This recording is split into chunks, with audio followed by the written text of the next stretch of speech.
the fourth and final day of this year's Big Table Peoria.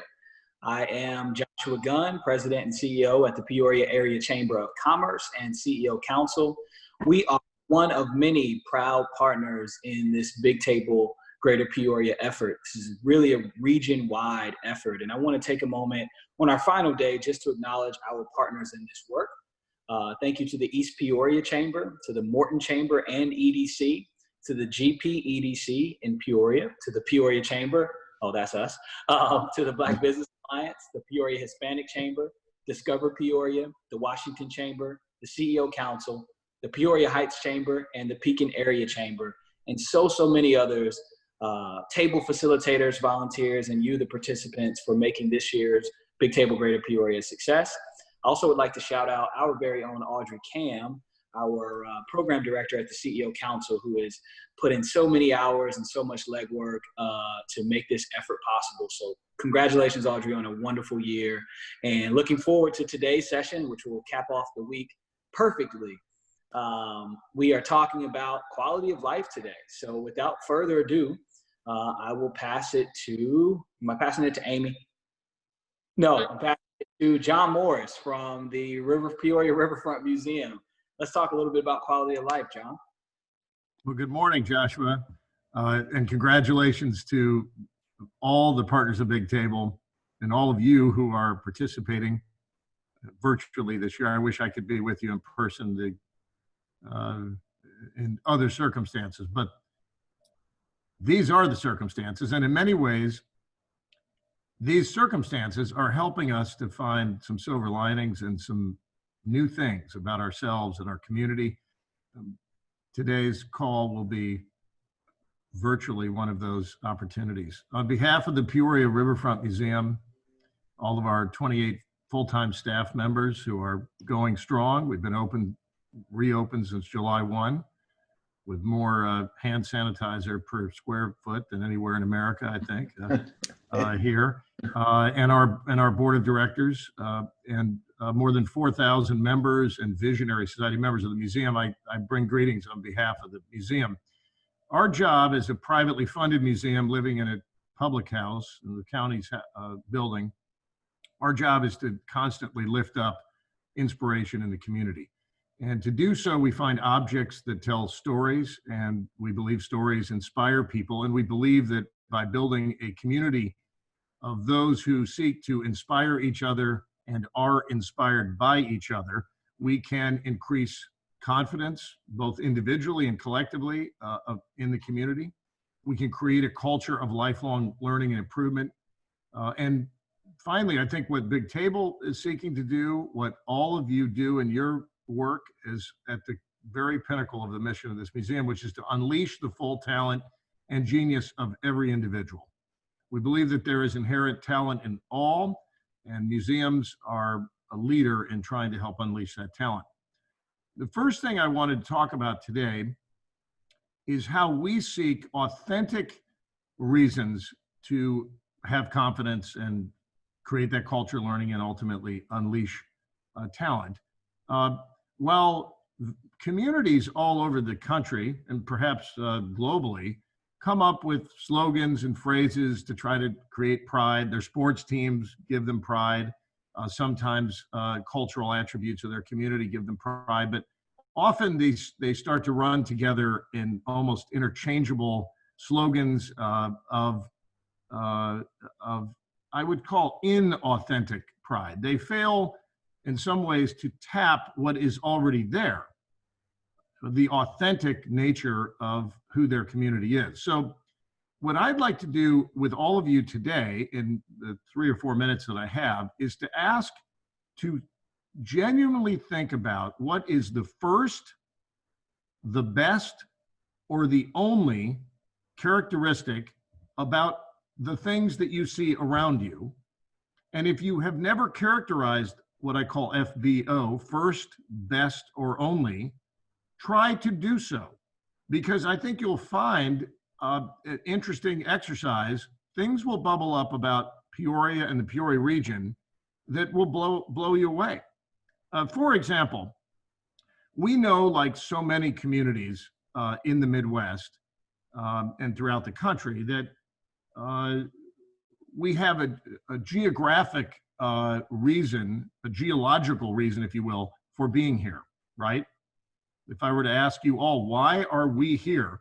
Once upon a time, I had the good fortune of bringing Justice Sandra Day O'Connor, the first woman ever appointed to the Supreme Court, to Peoria.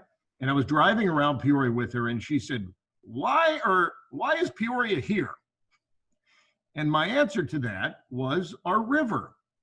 Our river is why we were here. Our river is why we have been here. Human beings have been here for an estimated 15 to 18,000 years. Human beings have been in this region. The indigenous people found this to be one of the most attractive places to come. And at one point, about 1,000 years ago, we were connected to the greatest civilization of the indigenous people and the only UNESCO World Heritage Site in the entire Midwest now, Cahokia. We were part of the Cahokian civilization. When the immigrants, really not even immigrants, when the explorers first came here, as JD will talk about a lot, in 1680, the French explorers found this river valley where Peoria is right now, and they had never seen anything like it anywhere. It was the Garden of Eden. There were more fish in a crystal clear river. There were millions of waterfowl that would migrate down here with the Central Flyway. And there were more animals to trap fur, to see more beauty. And the bluffs of this area, this was really regarded as kind of the Garden of Eden of the Midwest. And so what did they do? They planted their stake in the ground in 1680 in Fort Crevecoeur, which means broken heart.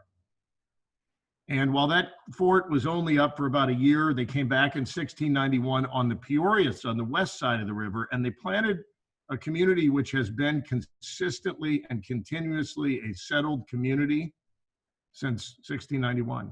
The oldest place settled continuously in the entire Midwest. The first. And so what happens along this river is you begin to get what happens when people come together. Culture. You get all sorts of culture popping up. Well, one of those things that I believe we can claim a first, best, or only on as well is that an art form really took hold here among those who had to survive in the River Valley. And that art form was, believe it or not, some scholars believe there are only two indigenous art forms to America. Jazz, Mary Jo, put that on there for you, and the duck decoy. Well, the decoy carvers of the Illinois River Valley area are today regarded as the greatest of all time, anywhere, in this most indigenous Americana art form. So here at the Peoria Riverfront Museum, we've developed a Center for American Decoys, housing the most valuable decoys of their kind in the country.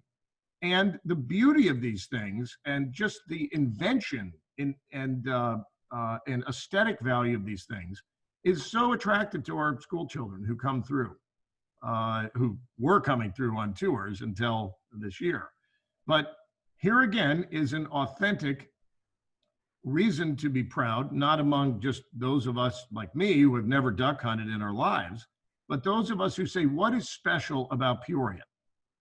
What is different about Peoria?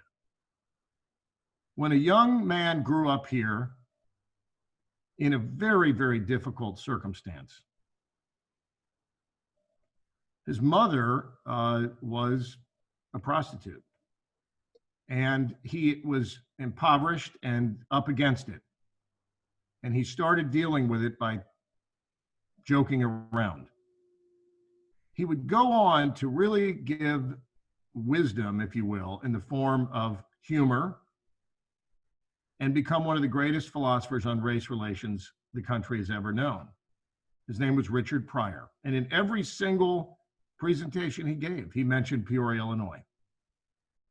It came back here in sort of the formative years of his life. Today, Preston Jackson's incredible sculpture of Richard Pryor stands on the corner and is a reminder of many, many people who have come from Peoria and gone on to change the world. So, you know, those of you who know me, I would be happy to go on much longer with a much longer list. But my challenge to you today is to look around, and in small ways and large, I think you would be surprised to discover how you can categorize authentically, not some kind of generic slogan, but authentically, how it is that our community stands as the first or the best or the only in the nation. And when we do that, the fruits of that will be plentiful for us. So my encouragement is to be proud, stand tall. Peoria is, in my mind, the greatest community of its kind and the only community of its kind in the nation.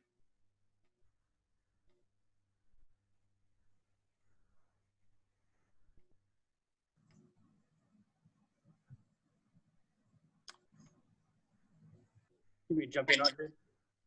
Yes. Okay. Thank you. It's my heart races, and I'm ready to run through a wall after John Morris speaks. I think I can speak for many of you on the call. As tough as it is to follow that act, I also am really motivated and encouraged to follow John's remarks. And I have to begin with thank yous first, not just to our panelists and John Morris and Nikki Romain today, but also everybody, our facilitators on the call, the CEO Council, Audrey. I was just complimenting your efforts here in our offices on your incredible organization for this incredible movement through all of Central Illinois. We appreciate you and your leadership and all the CEO Council. And Joshua, you're well welcomed here in Peoria as you're getting to your foundation here too. And everybody on this call, everybody's taking time out of their days. This is the fourth day, and we're concluding here again with quality of life. And I'm excited to talk a little bit about it. As I see Mr. Winkler on here, a heck of a 2020 for you, sir. But I remember reflecting back last year when you stood up on the podium and reflecting about your table facility, or your table with Doris Bonetta, and how moved we all were. And I was proud and privileged to be able to hire her shortly after Big Table. And she's led us in many efforts to truly provide perspective and guidance in many of our actions as it pertains to quality of life across Peoria and our entire region. And you saw one of the fruits of that come to life last week with our Black-owned Peoria project, as it was brought to our attention that, you know, minority-owned businesses didn't know who we were as a CVB or what we could provide for them for small businesses in the hospitality realm. So we profiled that, the motivational stories. People should know that there's so much that comes from these big table discussions, and that's just a success story. And it started with Mr. Winkler up there on stage and Doris Bonetta, and I'm proud to, she'd be a little embarrassed that I'm mentioning her in that light, but that's the person she is. So this is why we come together and we have these discussions. There's a lot of great stuff that comes from it that you just can't find in data sometimes. And these are the stories that help drive these initiatives forward. Hitting on that history, John, you know I was going to hit on it because I'm inspired by the museum and the story you share about our Illinois River Valley. And 1680 is the day, or the year rather. 340 years ago, my friends. That's a long time. We all know that. Sometimes so long to hardly comprehend all the history that's happened in that time. 1680. Henry de Tonty and LaSalle, French explorers, discovered the River Valley and started building Fort Creve Coeur in January. Couldn't complete it until March. It was hence the name Fort Broken Heart, Fort Creve Coeur, as the trials and tribulations of building that fort took longer.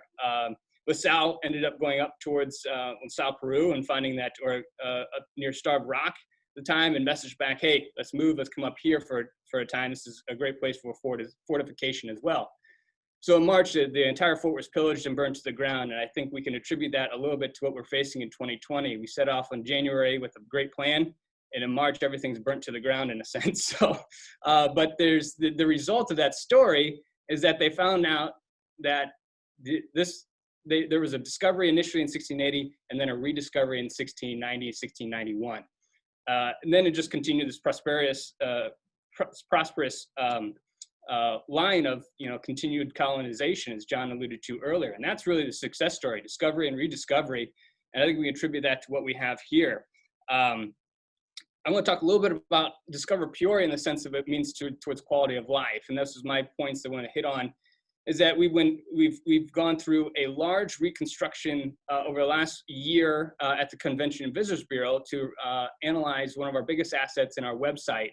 And my team here started this process prior to me joining last August, and this is in motion. So we realized that our website needed to be a community asset to highlight not just the resources we have here, but be an inspirational and motivational tool to highlight the great things we have in Central Illinois. That's the motivational, inspiring stories that we can share, whether that's business owners or visitors traveling or our residents doing great things in all realms of the region. And so it started out there, and as we went through the process, we kept the Enjoy Peoria name and logo, and we thought, well, if we're doing this, we're investing this, maybe we take on a little bit more and create, a new brand identity. And I say brand identity different than brand because they're two different things that I'll get to later in this quick remark. And so what we have here today is Discover Peoria, discoverpeoria.com, and we have Discover Peoria, East Peoria, Morton, Washington, Pekin, our investing partner cities that help drive our efforts forward to all claim a bit of discovery as we're all part of this Illinois River Valley. And so what we wanted to do is make sure we took a quality of life angle. What we do as a destination marketing organization is to make sure we highlight all these great things so that when we do all the great things here on the ground and we share the positive news, we get to spread that message alongside you so that everybody gets to see all the great things we do here on a daily basis, and it adds to visitors wanting to come to and experience the same things. And we encourage them to do it for 2 or 3 days, while we get to do it every day of our life. And that generates into hundreds and thousands of more visitors by the positive communication that we portray here in Central Illinois. So that's where it's a community effort in all of our efforts that we do under the Convention and Visitors Bureau and Discover Peoria. The reason I say branding versus brand identity, I use a Coca-Cola example to really bring into perspective what the difference of those are. The brand identity of Coca-Cola is the red Coca-Cola color and the white script you see on the bottles and cans. That's what you see the brand identity of Coca-Cola being. The brand is the feeling you get while enjoying that product. That's me going through the McDonald's drive-thru, grabbing fries and knowing I'm gonna get a fountain Coke, because that feeling is what I know I'm gonna get and enjoy in that moment. So the brand is much more than just the colors and logos. And that's the same here at Discover Peoria. It's more than just the new colors, it's more than just the new logos. It's the feeling that comes with the region that we get to promote. And that's where I will bring into my call to action for everybody here is I had a realization too. I was able to get out of town, vacation briefly, and then come back. And upon my return, I realized there is an overwhelming sense of comfort and relief upon having, no matter how great a vacation is, the overwhelming comfort and joy to be back in my hometown, right? There's a sense of relief of being back home.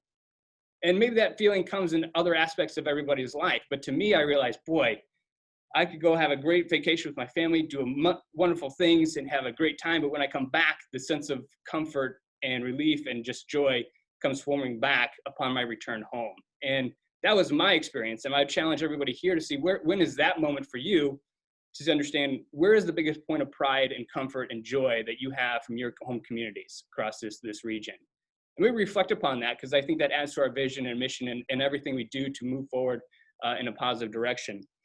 The other thing is you'll see a question here to ask, how do we use this Discover Peoria brand and brand identity to bridge other efforts that we have? I've been proud to work alongside Joshua Gunn and Chris Setti and the CEO Council in a much closer way, not just through this pandemic, but upon all of us coming here to use our assets in the best way possible. And we're here to share that Discover Peoria brand with everybody in our movements forward through recovery and beyond. All right. And so that's a question here. I'm looking forward to seeing some of the commentary on how we can do this collectively, how we share this discovery, motivation in our months and years ahead. But with that, as we talk about quality of life, I was privileged to sit in on the annual meeting of the Arts Partners last night. Mary Jo did a wonderful job and her team, and Jed and Gordon and Kenny. It was inspiring to see so many people take so much pride in the arts here. And I think that adds so much to our quality of life as reflected in those remarks and the pride you saw in the Zoom meeting there as it was done also virtually. And it really highlights more pride in doing so. And one of those champions we have here is Nikki Romain. As we can see so many, and I'm looking forward to her remarks as I get to proudly introduce our next speaker, Miss Nikki Romain. Thank you, JD. And thank you to the Chamber and everyone involved in the Big Table. JD and John have spoken about our history, and I'm here to talk a little bit about our future with regards to quality of life. When my husband and I read the article that listed Peoria, Illinois as one of the worst cities for Blacks, we decided to use our God-given talents to start a nonprofit that would provide a safe and creative environment for children with a focus on arts and education regardless of their ability to pay. That article is a harsh reality and a very hard pill for some people to swallow and even harder for some people to accept. But it is a fact, and we have to accept that this reality does exist and then take the steps needed to turn it around so everyone in Peoria has a better quality of life. With initiatives such as this, the Big Table, brought forth by the Peoria Chamber, as well as Discover Peoria's campaign, which JD mentioned, to put a spotlight on minority businesses and starting with Black-owned businesses. This and jobs is what we need. We also need the Kim Blickenstaffs who return to Peoria to create jobs, restore buildings, and pour into our economy. We need entrepreneurs. And I know firsthand that there are resources here to help us. SCORE was of great value to me when starting our nonprofit. Becoming a member of the Peoria Chamber has been invaluable, and most important, you have to build relationships. Developing relationships with our city council, and not just the city council person in your district, but all of them. Get to know the people at your bank and the city of Peoria, the inspectors, the mayor. All of this is needed to start a business of any kind. Now, I personally believe that Peoria can be an art mecca, a place where artists of all types, performing artists, visual artists, filmmakers, and the like can create right here in Peoria. We are centrally located, which allows for us easily traveling to all parts of the country. Actors can live here and travel to Chicago, New York, Los Angeles, and even do regional theater to perform. Visual artists can create and design here and then travel to all parts of the country to sell their artwork. Sorry.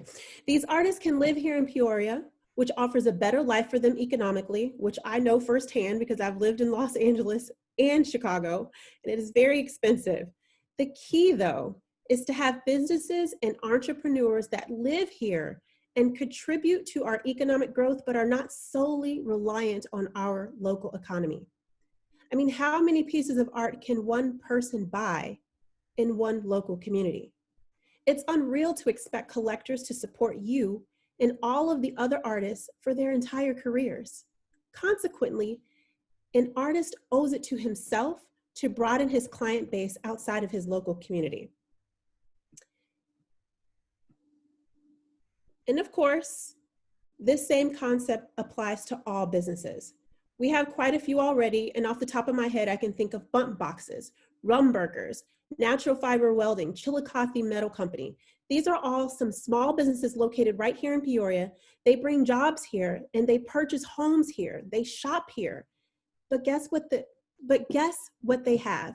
Customers in other locations, either by internet, shipping, traveling, or even franchises in other cities. Now, bringing it back to the arts, I envision Peoria as a Midwest version of Austin, Texas, or better yet, Santa Fe, New Mexico, which is coined as a creative arts hotbed. And our population is even greater than theirs. This would also make Peoria a tourist destination. And this is also what I see as a trajectory for our nonprofit Art Inc. Yes, we serve the community, the youth and children in our community, regardless of their ability to pay, but we also vision artist residencies, theatrical and dance performances, a sculpture garden, and so much more. When I think of our history here in Peoria, I think of our resiliency. And that resiliency, that will allow for greater quality of life for not just some, but all of our community. I've lived in several cities across the country, Dallas, Atlanta, Chicago, and Los Angeles, and I had no idea that Peoria would be the place that feels more like home than any other of those cities. But do you know why that is? It's because of you guys. It's because of the people that live here. We are the most welcoming and loving people. And it is time for us to roll up our sleeves and trust that I will be right here beside you. We have to roll up our sleeves and we have to do this together. So please get ready to bring forth your suggestions, your solutions, and even some of the issues for us to resolve right here at the big table. This right here, this is the groundwork to begin the process. So Amy McCoy, I pass it over to you to send everybody into their breakout rooms so we can discuss these solutions, these suggestions, and some of the issues. Thank you, Nikki. Amazing presentations by all three of our speakers. Thank you so much. I know Peoria is definitely proud your call at home now, Nikki. That's fantastic. I'm Amy McCoy. I'm the Executive Director of the Pekin Area Chamber of Commerce. And for those of us in the region, Pekin or Washington or Morton, we're certainly proud to be a regional partner and to be a part of that Peoria brand as well. We are going to now break out into the breakout rooms. You're going to have 30 to 35 minutes. We'll see how long we get, but to have those, more personal discussions. We're going to be in small groups, 7 or 8 folks in your discussion group. It should happen automatically, so hang on, and here we go to the breakout rooms.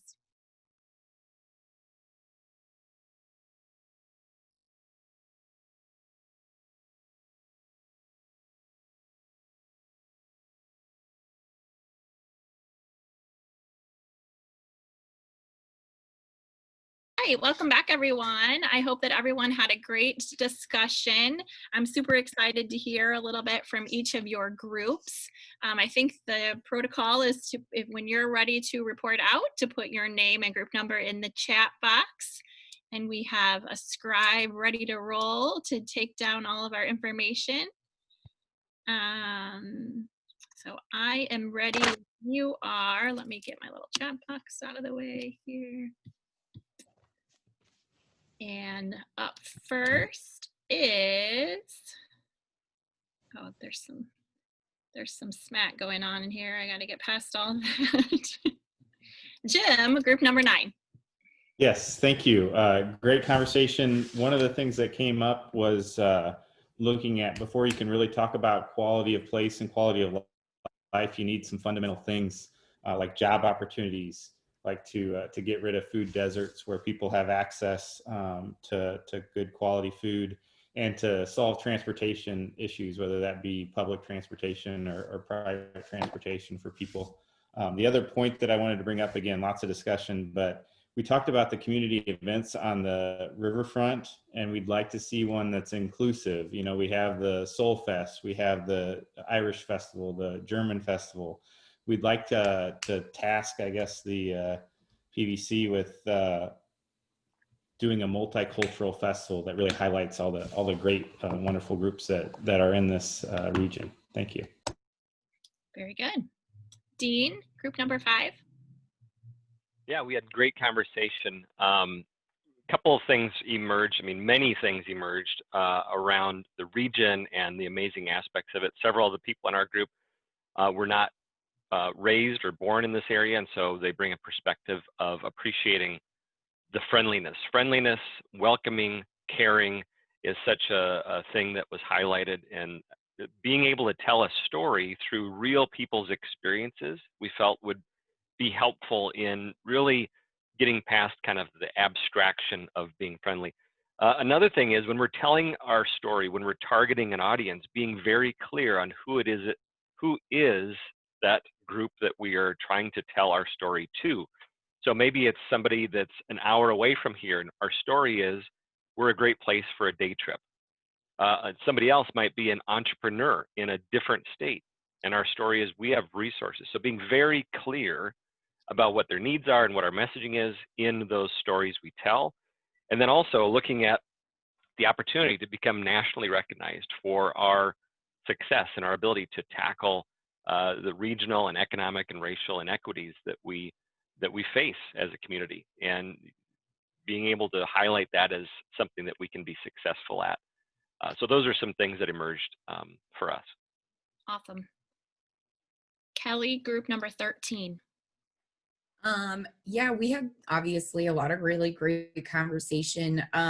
Some of the things that came out, first of all, was the first question, what are some of the elements that are being lost here? And Brian, who's very new to the area, was talking about how, we actually have so much more outdoor space, And there's also a lot of history that goes with some of our outdoor and just some of the place around town. So we're kind of losing the fact that that's available to us, and we need to kind of be promoting that and what Peoria Park District does. But the last thing that we were talking about that I thought was really exciting is if we could use the Discover Peoria brand as almost like a Peoria area search engine and have all of the small businesses and restaurants and all of those things kind of listed on there. So it was a one-stop shop for people to see, and maybe doing things like small business tours, kind of like people would do, you know, like a bourbon tour or whatever they do in some of those other cities. If we could do that for our small businesses, which kind of prompted from our Small Business Saturdays idea, we thought that would be cool. Very cool. Clint, group number 4. Yeah, a couple of things to highlight. It was discussed how the region has evolved, and we need to and will continue to evolve. You know, we went from whiskey to Caterpillar. Now the medical community has, you know, been more important recently, and that evolution is going to continue. One of the things that was brought up is we're kind of a big small town, and so we need to take advantage of that. It was previously mentioned how friendly people are and some of the local values in that. But along with that, there continue to be some areas of need that need to be targeted, you know, poverty, homelessness, substance abuse. And, you know, we have a lot of resources to address those things in the area, but, you know, we might not always connect the right people with the resources. So the final thing is, we think there's an opportunity to promote positive stories.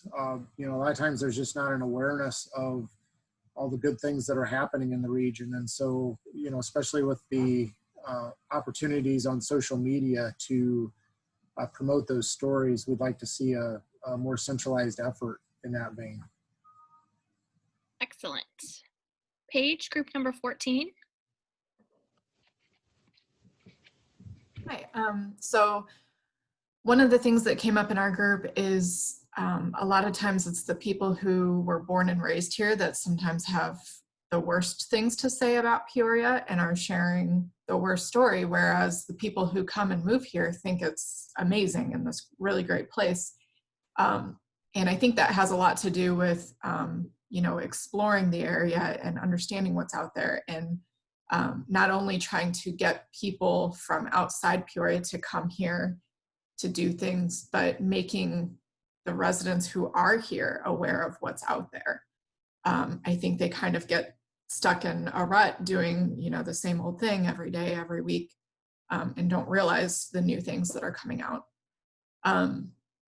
Another thing we talked about is, you know, this is an issue for all of Illinois, but the fact that the schools are mostly funded by property taxes is a huge issue.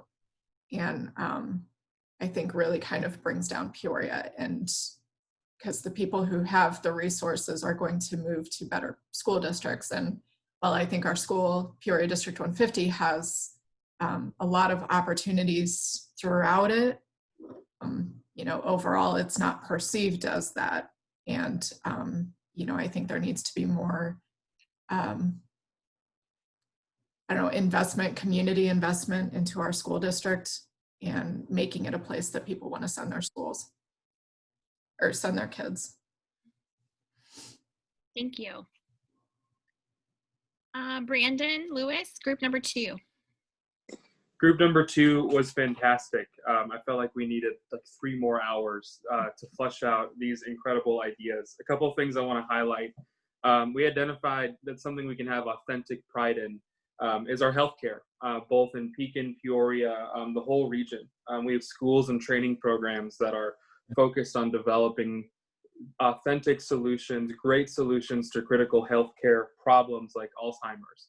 And as we look forward into the future, those are headlines that we see on newspapers and magazines for this region, that we are the people that can be responsible for solving these critical health problems.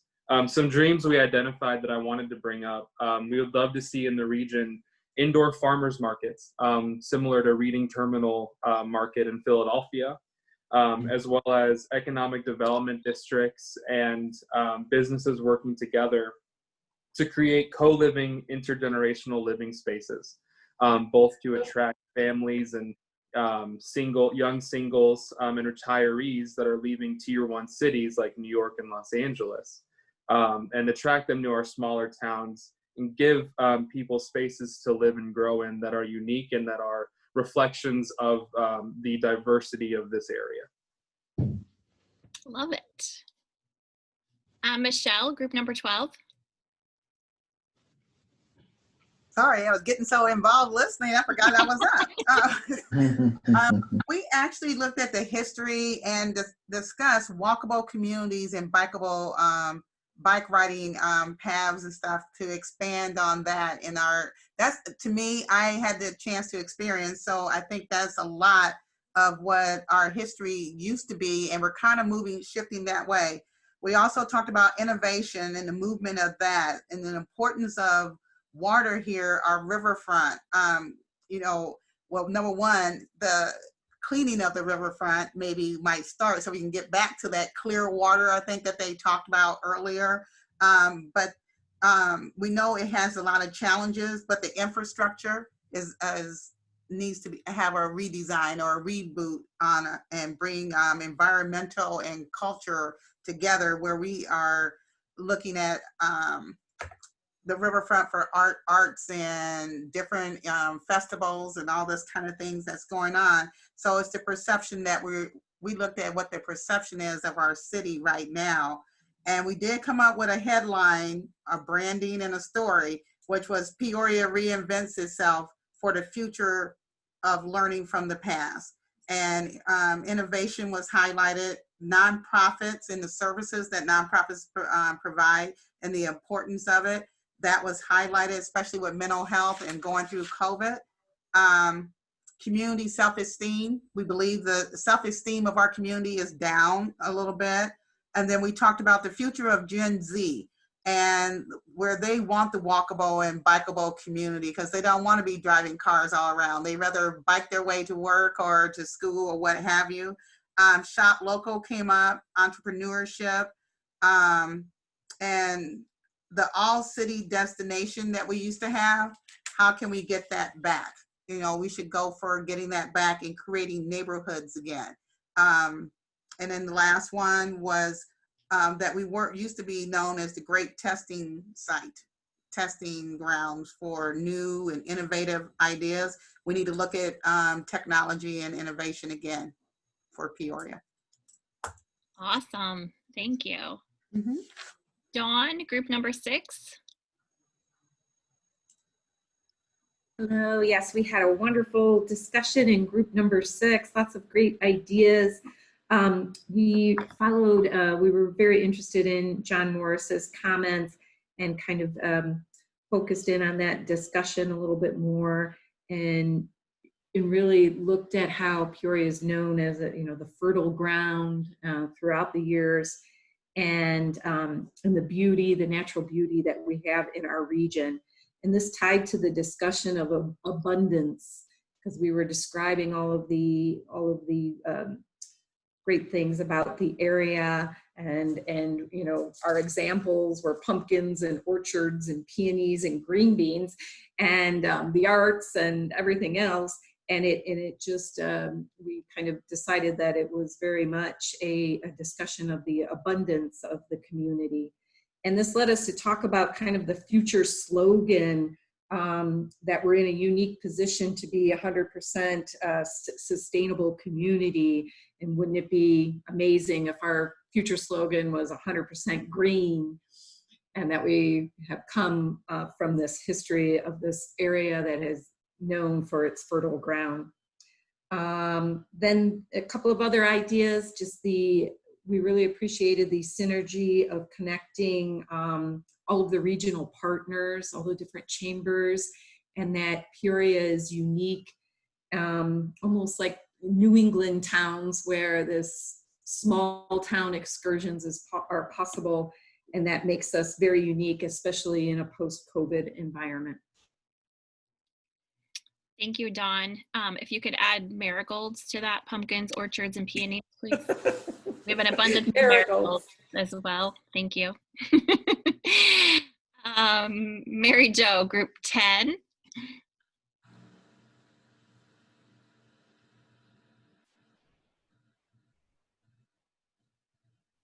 Mary Jo, if you are with us, you might be on.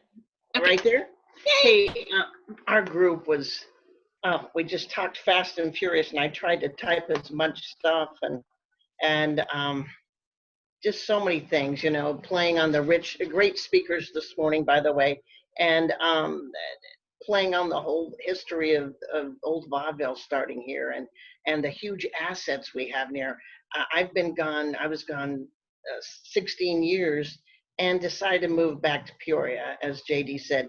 And yes, it was the museum, it was the Riverplex, it was the busy Riverfront, coming downtown and seeing all the stuff happening, you know, 3 or 4 groups playing and I say, but more than anything, I think Discover Peoria. And I just looked over the great book. If you guys haven't gotten the book from the CVB, get it. And more than anything, as JD said, play up the heart and soul of Peoria, which is the welcoming people. Play up the heart and soul, because they do. And the arts organizations that we have are just amazing. The Makers Fest, the Ignite Peoria, everything going on, plus world-class, you know, baseball stadium, and there's so much. And we listened to the Illinois Arts Council yesterday at the Arts Partners meeting speaker, and he's predicting, as many of us are, that when we do have a vaccine, people are not still going to jump on planes and run around. They're going to stay right here in Peoria. And so let's make that. It'll be good financially for Peoria. They're more economical, they're safer, they're fun, and this will be our future coming up. So let's go sign up for the Arts Partners newsletter. You mentioned that earlier, the newsletter, Arts Partners on Facebook or emails, you have and see what's going on. We talked about the great healthcare here. That should be advertised more and blown up. And there's just so much. But our dreams, you know, we talked about dear to my heart, and one on my platform is definitely, we have a great art scene, but it's not accessible to the entire community. We talked so much about, and the same thing with healthcare, and we talked so much about our diverse community, and we need more integration. We're not sure. What can we do to involve more minorities in the arts? And I think we need to take the arts to them. If that means going down to the south side, if it means, we've just got to do more. And Peoria is a great place to live. Let's stay and let's make it a better place. Awesome. Group number 1, Andrea and Ashlyn. We had a really energizing discussion, and I think everyone agreed that some of the most positive aspects of Peoria are the inclusivity, although there's always room for improvement, and the art scene. And we really need to leverage our storytelling power to, as Juria put it, tell Peoria from the point of view of Peoria, and reframe it as a conscious community, because we've always been innovative and resilient, but we need everyone outside of our region to understand that too. Thank you, Ashley. Chris Setti, group 3. We had a great conversation in group 3. I think, you know, one thing that I'm trying not to repeat a lot of the things that have already been said. We really talked about how amazingly generous our community is, and that's a real asset. I don't know how we rank in terms of generosity or dollars donated per capita, but I know we have a really great community foundation and United Way and so many great, you know, charitable efforts in the community, and really kind of that. We ended up in the question about COVID talking about a real sense of community support, and we talked about just a couple of businesses who had maybe mentioned that on social media that they were struggling, with revenue, and then the next day had their best day ever because everybody kind of pulls together. And so I think that the generosity and the sense of community, we talked about as a headline for the future is that Peoria's population explodes post-pandemic because of what we have to offer as a community. I had made this comment that I stole from somebody else, is that you can live any life you want in the Peoria area. If you want to live in an urban loft, if you want to live in a suburban townhome, if you want to live on a farm, if you want to live down by the river, you could do that and still be within 15, 20 minutes, from everywhere else. So, and then we have, because a couple of us are from bigger cities, had some conversation about just how little traffic there is. And your commute is, you can go 15 miles in 15 minutes. And if you're from the Chicago area or Los Angeles, like myself, that's just not the reality there. Thanks. That could be a headline in itself, 15 miles in 15 minutes. I like it. Philip, group number 11. Well, it's always an honor to follow Chris Setti. And so many great things have been shared before and were common in our group as well. So maybe try to synthesize or reinforce some of the things. But one of the things that's in front of us each day that we may forget is this rich history of immigrants that have melded together to create Peoria. And those people who came here from different lands, mixing with those who were already here, were the original entrepreneurs, whether they went into farming or did other things to transform the resources available. And along the way, the arts have been a common element across that. So part of it is, how do we leverage that history of immigrants and inclusivity to become more inclusive as a community, in celebrating the rich cultural diversity rather than trying to segregate or separate. The other aspect, though, is, and touching again, is that as a city, our aspiration should become aspirational. Rather than looking at other cities, we should be striving to become the city in the Midwest that others want to become like. And especially our group really touched on the whole element of being a creative community where the arts and entrepreneurship intersect and thrive, and that environment is open and accessible to all. Excellent. Carrie, group number 7. Yes, thank you, Amy, and thank you to all who have shared. Our group was a good mix of, there was myself, I grew up in the area, and then 3 other participants who moved to Peoria between 12 and more years ago. One of the things that we talked about as far as the assets that we have, again, it was the strong sense of community that was really highlighted. And the connectivity and the touchability of local leaders and other business owners, just the strong emphasis on building relationships. And we also spent some time talking about a prominent theme that really emerged was inclusion, both the diversity of people that live here, but also just the need to continue to emphasize inclusion in our community. Playing up that theme. We talked about, one participant said that a narrative that she heard when she first arrived was, and it was in the context of realty, that whatever you do, don't live south of Forest Hill. She's lived a number of places and has enjoyed the diversity of a number of parts of our community. But just recognizing that narrative, that when we talk about quality of life, we need to be talking about quality of life in all places around our region. Talking about headlines that emerged, we heard "Stay the Course" was one headline. Another headline Peoria, the challenge of social and economic change, that we're going through a lot of change.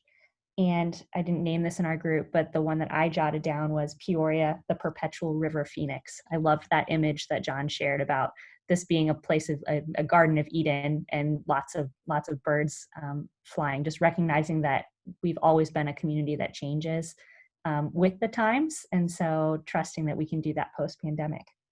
And then unique strengths that our region enjoys, proximity to larger cities, the affordability, and we actually spoke as well about dancing at the end of our conversation. Two of us are participants in salsa dancing, and how those kinds of those kinds of gatherings, just as Nikki talked about with the arts, can be places where we can build diverse relationships and foster greater connectivity and community. Excellent. I believe we have one last group, which is actually my group, and I'm going to turn to my colleague and friend Leanne Brown to do group number 15. Hello, everyone. Well, pleasure of going last. So many of our highlights have been well noted. So I would say from our group, resilience was a word that really stuck out, especially this year, and something that a lot of people valued. Storytelling, and more storytelling. We can't do enough of it. We need to do more of it, and speak loudly. We talked about the advantage of us being humble, which is also our disadvantage of not telling our story well enough and loud enough. We talked about providing more roadmaps to the Discover Peoria, really making sure the roadmap is clear. People don't have to think about how to go out and about and discover and experience. There's easy roadmaps to get out and enjoy all the great amenities. And then doing more to engage our youth as you get them out and exploring our wonderful livability and placemaking, get them ingrained into our communities. Excellent. Well, I just want to congratulate everybody. The feedback has been amazing. Everybody is so insightful and has such good comments. I can't wait to hear more. I am going to turn it over at this time back to Joshua to close us out for the day. Yes, thank you, Amy. And thank you again to all of our participants, to all of our table facilitators. What a fantastic discussion today. I am a newcomer to this community, so I've been, I have a bit of a unique perspective, I guess, on quality of life here in Peoria and some of the great assets that we have that I think represent opportunities for us to better tell our story. And I heard so many of those things mentioned today. So I am excited about the chance to do that. And if I can offer some perspective on this discussion, we have some great assets in our community. And I think we need to have a deeper discussion about how we use those to attract people, because we do have an opportunity right now with the pandemic and people wanting to escape bigger cities. But what I think I would implore us to think about is people don't want to escape bigger cities to go to small towns. They want to escape bigger cities to go to small cities, right? And those are two very, very different things. And in my time here, I've noticed a bit of conflict or tension between whether or not Peoria feels it's a small town or a small city. And in my estimation, Peoria is a small or medium-sized city with vibrancy and all of the things that you get in a larger city, but with the ease of access that small to medium-sized cities provide. And what I heard today is folks encouraging us to think about our town, our city, as a vibrant place and a destination for people to come. And there might be some tension between that 15 minutes and 15 miles and 15 minutes as we continue to grow. So think about how that even sounds, right? For folks from the outside, they may think of 15 miles and 15 minutes as, oh, that means there's no one there. So why would I want to go there, right? And as we think about growth and vibrancy, considering how some tension between some of the things that we enjoy, like the short commute, and how that may change if we become more vibrant and grow. The other point that I see in the chat here that I do want to highlight is from Stacy. And as we continue to think about quality of life, we have to be clear that the same quality of life doesn't apply for all people here in Peoria, right? There are people with significant challenges in pockets of our community that wouldn't tell you that Peoria is all that great. So while it's great for some of us and we're enjoying it, I love the fact that the big table is about also identifying our challenges and working together to solve them so that we do have a great quality of life for all people here in Peoria. And I think we have the chance to do it. I'm so encouraged by this week of programming. Thanks again to all the partners. As a newbie here, I am high on Peoria right now. I feel really great about the region and where we're going. Please be sure to look out for our participant survey. We'd love to hear from you. As I mentioned on yesterday, we're going to take some of that participant survey data and put together a civic innovation challenge during Global Entrepreneurs Week, where we're going to ask community members to help us solve some of our big problems. And those will be identified by what you tell us in the survey. So we're looking for key themes and key challenges that we can address as a community moving forward to make the big table not only a convening, but now actions that happen after the big table. And that will be a partnership between the EDC and the Peoria Innovation Alliance during Global Entrepreneurship Week, which is November 16th through the 22nd. So look out for more details on that. We'd love for you all to come back and participate. And the big table will continue. It'll continue to evolve and grow, and it's all because of you and your input and perspective. I'm so proud to be in Peoria. I hope you feel proud to be in Peoria after this conversation, and I look forward to the chance to work with all of you. Thank you.